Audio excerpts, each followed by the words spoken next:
camarades peuple d'Afrique, peuple de Côte d'Ivoire, mes chers frères et sœurs, l'heure est grave. Le Maroc rentre. Le Maroc rentre. Mais attention, c'est ça là, le Mali a vu et le Mali n'a pas tendu la main à la Côte d'Ivoire. Ça là, ça. Mais le Maroc a pris bailli de la Côte d'Ivoire pour mettre ça sur lui.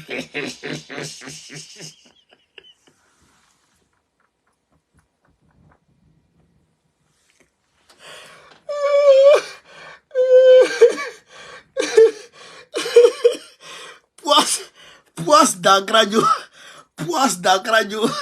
Le Maroc a mis ça pour charger. Et quand on les applaudit, dans les rues partout, ils passent, ils disent, ah, Marocain. Marocain. Déjà, c'était mal connaître le bailli des Ivoiriens. Non. Comment les Bafana, ouais. Les Bafana, c'est des hommes. Les Bafana, c'est des hommes. Parti Sankana. Hein? Mais est-ce que vous avez vu le score 2-0? 2-0 plus carton rouge. C'est pas 2-0 simple, hein? 2-0 plus carton rouge. C'est-à-dire que le Maroc a dominé. Le Maroc a dominé. Mais le Maroc a perdu face à une équipe coriace des Bafana d'Afrique du Sud. Camarades peu d'Afrique. Des Bafana d'Afrique du Sud.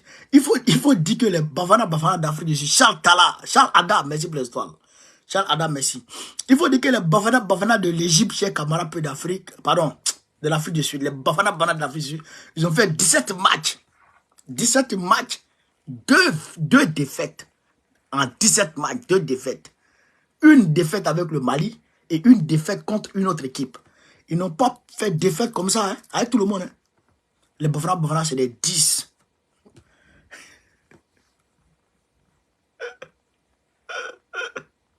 Le Maroc rentre. Le Maroc rentre direct. Et c'est ça là, les gens disent que non, le Mali a mal fait de ne pas gagner la Namibie. Mais si le Mali s'amusait, le Mali lui-même, il allait être éliminé. Le Mali allait être éliminé. Parce que Bailly, la poisse qui suivait l'équipe nationale de Côte d'Ivoire, imagine la poisse de Gassé. Imagine la poisse de Jean-Luc Gassé qui t'est su, qui est derrière une équipe. Bailly de Gassé, t'es su. Et maintenant, dans soulever Bailly de Gassé pour mettre ça sur toi. Et puis tu vas aller où est ça? 2-0. 2-0. Je te dis, le Mali, c'est... Hey, le Mali est fort. Hein. Le Mali est fort. Quand j'ai vu jeu des Bafana, on dit, hein, frère, hein? C'est-à-dire qu'ils te laissent jouer. Et ils sont... Bachi Dips, merci pour les étoiles. 1000 étoiles en même temps, merci mon frère. Hein? Et ils te laissent jouer, Ils procèdent par le corps. Vous comprenez ça? Charles Adam, merci pour les étoiles encore. Ah, au-delà, non, c'est que, ouais, au-delà, c'est la fête. On est content. Hein? Le Mali fallait défendre les couleurs de l'AES. Hein? Le Mali fallait défendre les couleurs de l'AES Camarades peu d'Afrique. Et les Bafana, hein? Les Bafana de l'Afrique du Sud, ils sont nerveux, hein? Ils sont nerveux. Wallah, ils sont nerveux. Chers camarades peu d'Afrique, vraiment bravo aux Bafana. Ah, c'est moi supporter. Moi, la vérité, c'est supporter. Les Bafana, c'est supporter. On n'a pas envoyé au Maroc pour aller nous chercher, pour aller chez les Ivoiriens, voilà, c'est son problème. Togonini, il voulait là, il a eu ça. Togonini, il voulait là, ils ont eu ça. Même un but, ils n'ont pas marqué. Même un but, ils n'ont pas pu marquer. Qui vous vous envoie d'aller charger bail des Ivoiriens. Vous dites, ils ont inversé les rôles, quoi. Et ils ont devenu poisseux. Et les Ivoiriens sont devenus, maintenant, bénis. Le Maroc, dans leur vie, les Maroc, des cannes. Dans leur vie. Ils ont eu des visages du mondial. Mais ils n'ont pas encore les cannes dans leur vie. Ils n'ont même pas une étoile dans leur vie. Alors que Côte d'Ivoire a 2 étoiles. Nous, on a 2 étoiles, vous n'avez pas d'étoiles. Et puis nous, on tombe. Et vous allez nous récupérer pour nous envoyer. Voilà, maintenant on est là, maintenant vous partez. Si à Côte d'Ivoire a pris, ça va être 3 étoiles. Vous n'avez même pas une étoile. Bon, le Mali aussi n'a pas une étoile, le Burkina Faso n'en a pas. Le Burkina Faso n'en a pas. Donc le Mali, il faut que le Mali ait au moins une étoile aujourd'hui. Cette année, il faut que le Mali ait une étoile. Voilà, Blaye. Non, ça seulement, on souhaite ça. Camarade peu d'Afrique, quand j'ai fini de dire ça, j'ai mis deux sujets en description. On va parler de l'AES. Actuellement, il y a un complot sans merci qui se prépare contre l'AES. Un complot sans merci. Ça, il faut que je vous le dise. Et nos leaders, nos présidents là, ils ont été tellement visionnaires qu'on ne peut pas imaginer. Ils ont été tellement visionnaires qu'on ne peut pas imaginer. Vous comprenez ça? En réalité, la CEDEAO s'apprête à signer un accord avec l'OTAN. Écoutez très bien, là on rentre maintenant dans la phase sérieuse de notre conférence. On rentre dans la phase sérieuse. Et là, je voudrais que chacun partage au moins une fois. Que chacun pompe les cœurs au moins une fois. Vous comprenez ça? La CEDEAO, c'est pourquoi Tinubu et Dramane Ouattara se trouvent à Paris qu'à présent. Donc, qu'est-ce qu'ils voulaient? Ils voulaient que le Burkina Faso, la CEDEAO rentre dans l'OTAN. Comme le Burkina Faso, le Mali et le Niger sont suspendus de la CEDEAO, eux, ils n'allaient pas participer. Ils n'allaient pas participer à ces accords. Et donc, ils allaient être entraînés dans l'accord, mais ils ne seraient pas partie prenante. Vous comprenez ça? Donc, eux, ils allaient être entraînés par la CEDEAO dans l'accord. Alors que nous savons pertinemment que l'OTAN est opposée, diamétralement opposée à la Russie et le bloc de l'Est. Vous savez ça au moins? Vous savez que l'OTAN est opposée à la Russie. Et donc, si la CEDEAO rentrait dans l'OTAN, automatiquement les bases de l'OTAN allaient se déployer à Abidjan, au Niger, à Abidjan, au Sénégal, au Bénin, et même ils allaient tout faire pour mettre aux alentours des pays de la CEDEAO, aux alentours de Côte d'Ivoire, Sénégal, Bénin, Nigeria, Sénégal, tout ça là, ils vont mettre des bases de l'OTAN là. En réalité, quand on dit les Américains ont mis base de drone, en réalité, c'est plus base de drone, c'est base de l'OTAN. Vous comprenez?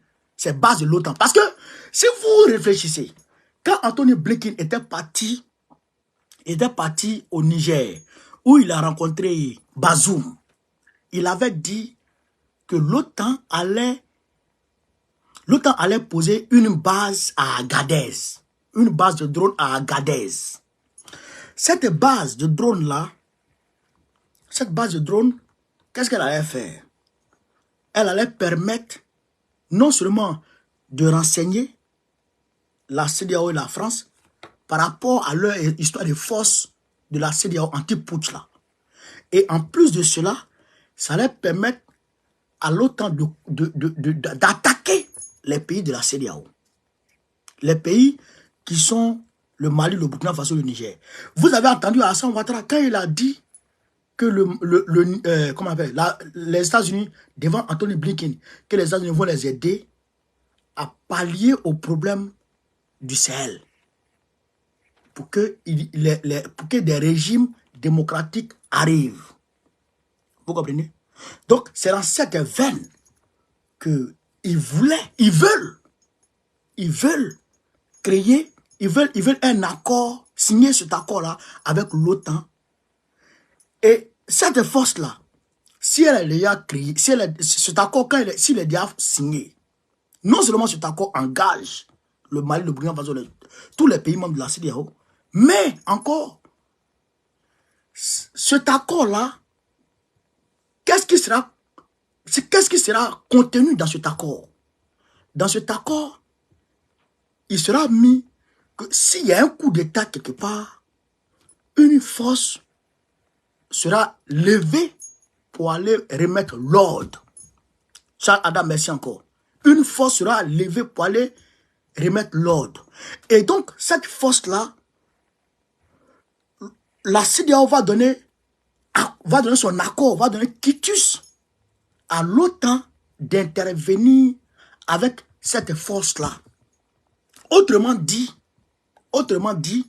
le Mali, le Burkina Faso et le Niger, on va les obliger à écouter comment on appelle ça, leur transition, vous comprenez, à écouter leur transition, faute de quoi, ils vont mobiliser les forces de la CEDEAO, soutenues par l'OTAN pour venir les attaquer. Vous comprenez? Pour les attaquer. Donc, il y a deux cas. Si on veut les attaquer, à ce moment, la Russie sera obligée d'intervenir. Mais la Russie ne peut pas intervenir si l'accord, si le Mali, le Burkina Faso et le Niger sont en harmonie avec l'accord que la CEDEAO va signer avec l'OTAN. Écoutez très bien, là, les gens doivent faire une démonstration. Si le Mali, le Burkina Faso, le Niger, l'AES restent dans la CEDEAO, alors que la CEDEAO a signé cet accord avec l'OTAN, cela sous-entend que l'AES est d'accord avec cet accord. Je reprends la partie là pour qu'on puisse comprendre.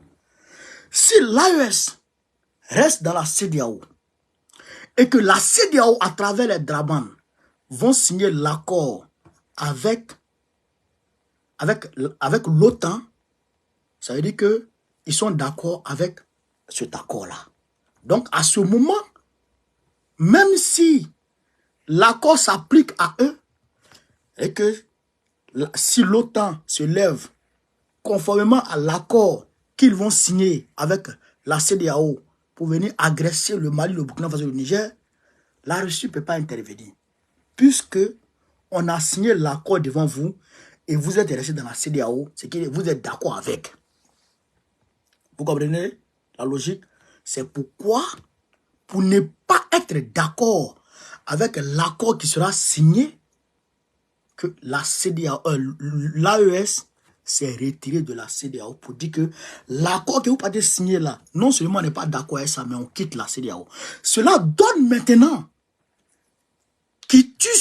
cela donne maintenant le droit à Poutine de non seulement bloquer quelque intervention que ce soit au niveau de l'ONU contre le Niger, l'AES, mais aussi de participer militairement si jamais l'AES attaqué. Donc, voilà où le plan des Ouaouara est gâté. Et c'est pourquoi ils sont allés solliciter l'Union africaine, afin que l'Union africaine rejette le retrait de l'AES de la CEDEAO. Moussa Faki, qui est aujourd'hui, écoutez très bien, j'ai un camarade plus d'Afrique, ce qu'ils sont en train de développer ici, c'est grave. Moussa Faki Mahamad, qui est aujourd'hui l'élément clé, le prochain président le prochain président voulu plébiscité par l'Occident au Tchad. Ça, il faut écrire ça. Hein. Il faut écrire ça. Moussa Faki est celui que l'Occident veut placer au Tchad.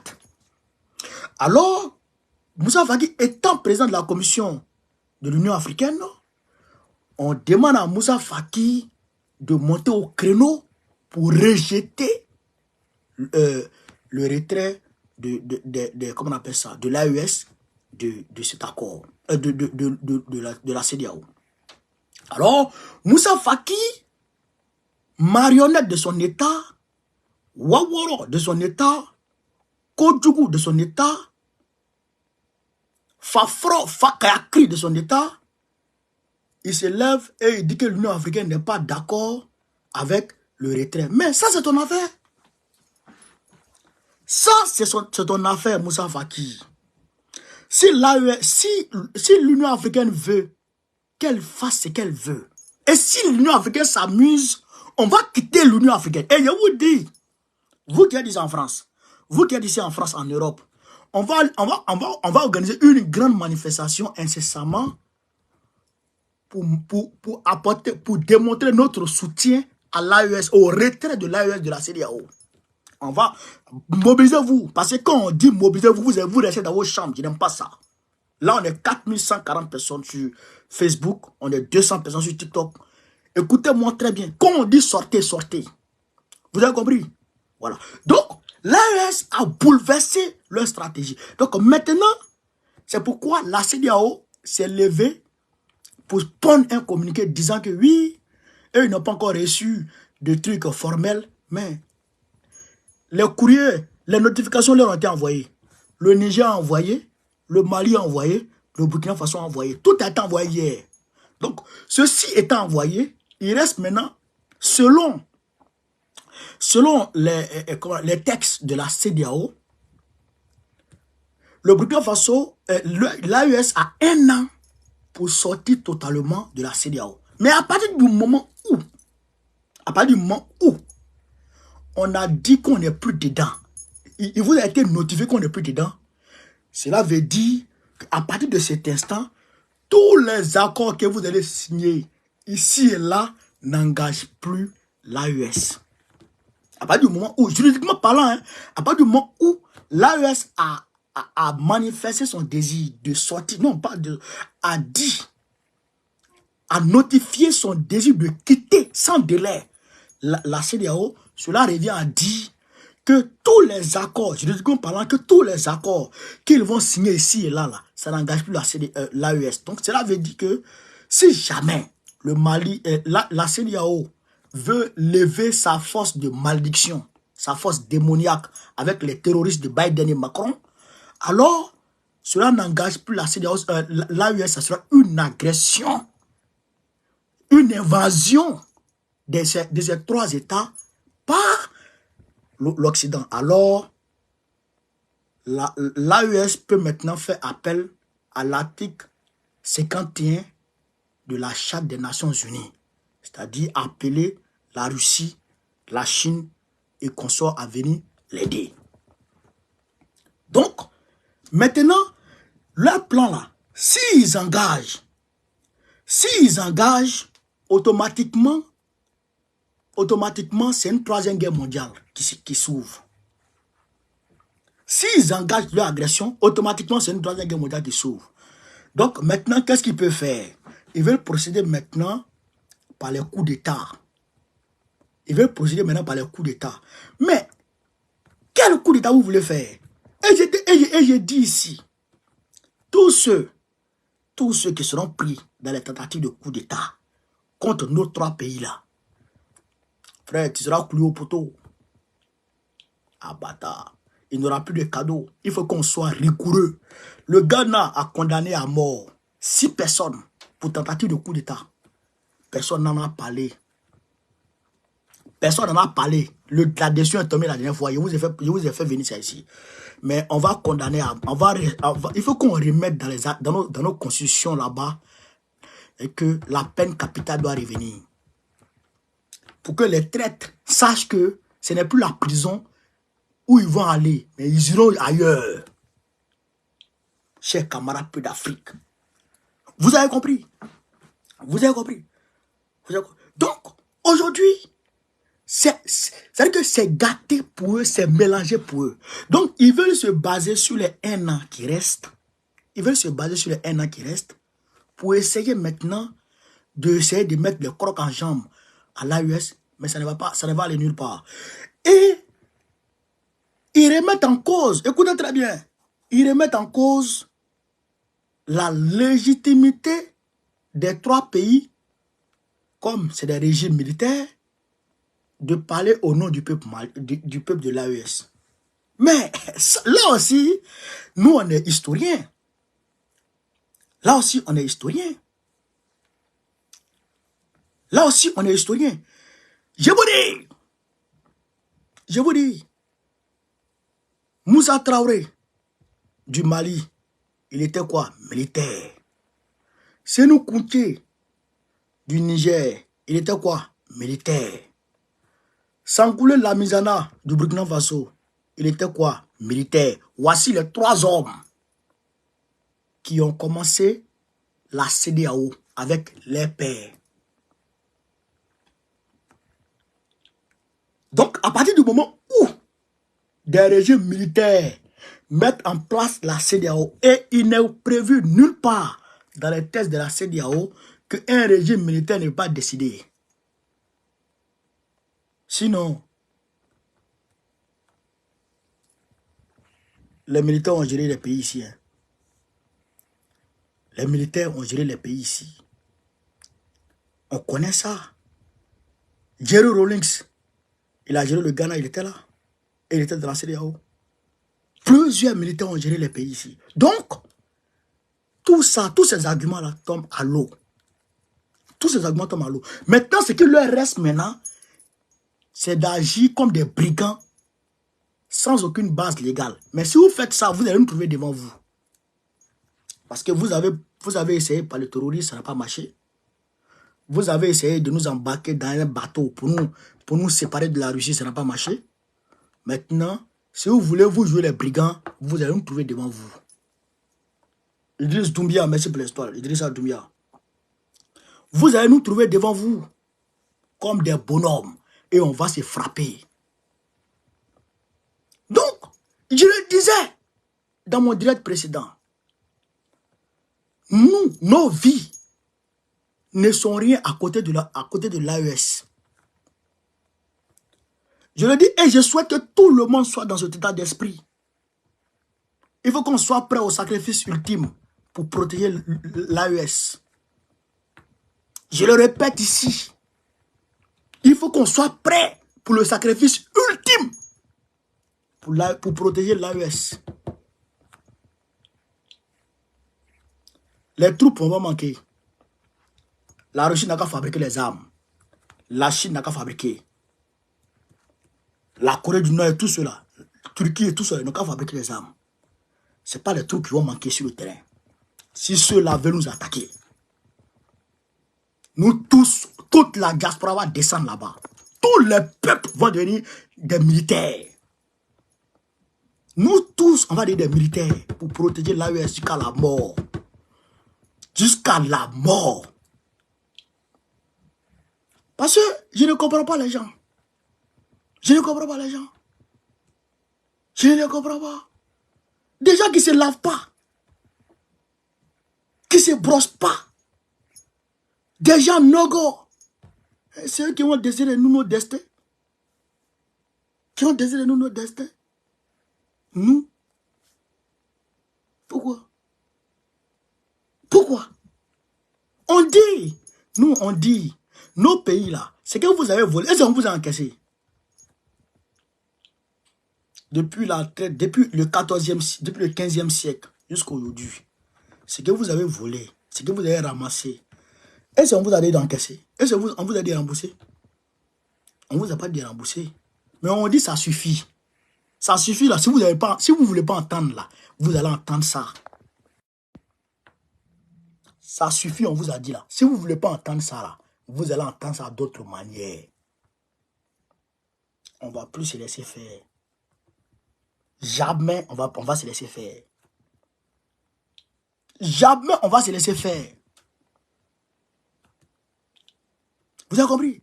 On ne va jamais se laisser faire. C'est jusqu'à la mort. Ça aussi, c'est une réalité. Voilà. Donc, chers camarades peu d'Afrique, voilà un peu ce que je voulais aborder avec vous ce soir. Soyez mobilisés.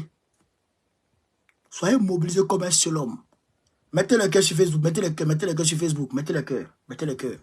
Je commence à attaquer le direct là, mettez le cœur s'il vous plaît. Vous comprenez ça? Il faut qu'on soit mobilisés. Il faut qu'on soit prêts. Il faut qu'on soit... N'ayez plus peur. N'ayez pas peur. La peur, mauvaise conseillère. Beaucoup de personnes, c'est la peur qui fait que jusqu'à présent, l'Africain est encore là. La peur, la crainte. Il y a vous raconter une histoire. C'est dans Christophe, merci pour les étoiles. Pendant la traite négrière, il y a des esclaves qui se révoltaient souvent. Et même, et ça, les gens ne nous disent pas ça. Ils nous prennent des noms, oui, tel a aboli l'esclavage, tel a travaillé à l'abolition de l'esclavage. C'est faux. C'est parce que nos aïeux dans les plantations se révoltaient. Nos aïeux dans les plantations se révoltaient. C'est ça qui est la vérité. C'est ce que les gens nous cachent. C'est ça qui est la vérité. Mais quand les gens se révoltaient dans les plantations, mettez les gars sur Facebook, s'il vous plaît. Mettez les gars sur Facebook. Mettez les gars beaucoup, pardon. Mettez les gars beaucoup sur Facebook. Mettez les gars beaucoup sur Facebook. Tapotez encore sur TikTok. Quand nos aïeux dans les plantations se mobilisaient, se manifestaient, se révoltaient, il y a certains parmi eux qui partaient les traiter au maître, qui partaient raconter au maître. Et quand on leur demandait, mais pourquoi vous nous trahissez toujours? Ils disent, mais si on se libère des Blancs, qu'est-ce qu'on va devenir? Voilà ce qui était dans leur tête. Si on se libère des Blancs, si on devient indépendant des Blancs, qu'est-ce qu'on va faire? Qu'est-ce qu'on va devenir? Où on va manger? Comment on va faire? Parce que ils ont été habitués à être asservis. Ils ont été habitués à être asservis. Et donc, dans cette servitude-là, ils ne veulent plus rien faire. Ils veulent rester dans ça. Et c'est dans ce même état d'esprit que Dramane Ouattara, Macky Sall, Akufo-Addo, Patrice Talon, Ambalo et toutes les cliques se trouvent aujourd'hui. Si on se libère des Blancs, qu'est-ce qu'on va devenir? Voilà ce qui se pose comme question. Ces vieux maudits. Mais nous ne sommes pas là. Nous, la jeunesse, on n'est pas là. Nous, là, on veut être libre. Laissez-nous en vie, en paix. Parce qu'avant que le premier Blanc ne mette pied en Afrique, l'Africain vivait. On veut vivre. Si on est né en Afrique, c'est que Dieu a placé là, c'est ce qui peut nous permettre de vivre. On veut vivre tranquillement. On ne veut plus accepter le vol. C'est une réalité. Ça, il faut que ce soit ancré dans la tête de tous les Africains. Parce qu'avant que les Blancs n'arrivent, même ils sont arrivés, mais ils n'avaient pas le courage de tenter même d'envahir quelques tribus que ce soit. C'était des nomades sans domicile fixe. C'est nos aïeux qui tenaient les terres. C'est eux qui tenaient les terres. C'était eux les guerriers. Ceux-là pouvaient s'amuser à eux. Ils ne pouvaient pas s'amuser. Il y a des empires qui ont duré 1000 ans. L'empire Aouka au Ghana. 1000 ans. L'empire du Mali comme ça là. C'est des empires qui ont duré des décennies. C'est des empires qui ont duré des décennies. Qui les tenaient? Des Noirs. Des Africains. Eux, ils vivaient. Ils n'avaient pas besoin de crédit du FMI pour vivre. Nous ne voulons pas revenir au Moyen-Âge. Mais nous pouvons, à partir de nos ressources naturelles, nous développer et vivre de nos moyens. Voici la Russie. Alcine avait tout vendu à l'Occident. Et Gorbatchev l'avait suivi. Quand Poutine est venu, il a repris le pays, il a redressé le pays. Aujourd'hui, le litre de l'essence en Russie, ça coûte 250 francs CFA. 250 francs CFA. Regarde la Côte d'Ivoire. Un pays qui vient de découvrir, qui vient de devenir, comment on appelle, exportateur de pétrole. Gisement baleine. Le carburant est au moins à 1000 et quelques. Plus de 4 fois le coût de la Russie, alors que la Russie est 5e puissance mondiale. 5e puissance mondiale.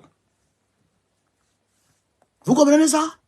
Vous comprenez ça? C'est ça qui nous révolte. Et c'est ça qu'on veut stopper. Tous ceux qui vont se mettre au travers de nos chemins, ils verront le feu. Ils verront le feu. Si Dieu ne les a pas pris pour les envoyer dans le feu de l'enfer, nous, on va les accompagner là-bas, chez Dieu. C'est ça qui est la réalité. Donc, chers camarades, mobilisez-vous. Soyez mobilisés jusqu'à la mort. Soyez mobilisés. Continuez à pomper les gars sur Facebook, TikTok, continuez à tapoter. Parce que quand on parle comme ça, là, ça les dérange. Ça les dérange. Ils romagnent. Mais c'est comme ça on parle. Nous, nos vies ne sont rien encore. Nos vies, là, ça compte plus. Ça compte plus. C'est de la main de Dieu. Ce que Dieu décide, c'est ça. Voilà. Et je veux que tous les Africains soient dans cet état d'esprit. Que chaque Africain soit un leader depuis sa position. Chaque Africain, chaque Africaine soit un leader, une leader depuis sa position. C'est ça qui est la vérité. Et c'est ce qui va nous permettre de sortir dans les mains de ces gens-là. Tous ceux qui vont vous dire qu'on va sortir dans la diplomatie, c'est faux. C'est le chemin que les gens ont pris là. Il faut les suivre, il faut les protéger. Vive l'Afrique libre. Vive l'Afrique libre. Vive l'Afrique libre. Vive l'AES. Vive Thierry. Vive Ibé. Vive Assimi Goïta. On est ensemble, chers camarades d'Afrique. Gbagbo, président de Côte d'Ivoire en 2025, Inch'Allah. Merci. Partagez au maximum.